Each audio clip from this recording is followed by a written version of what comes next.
Calma, calma, calma. Vai embora, vai embora.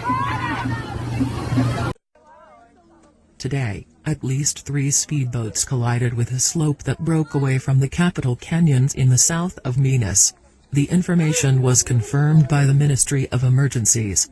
There is no information on injuries yet. Impressive footage shows the moment when stones break free and hit the court.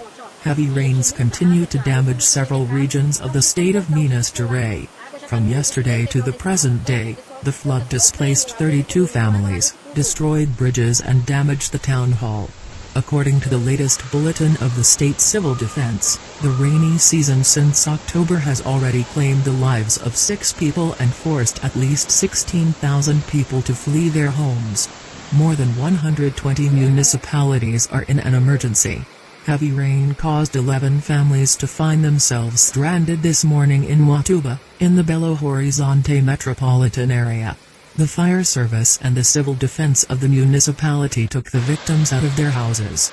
At dawn, the major cities affected were Cajuri and Merre in the southeast of the state and Três Corações in the south.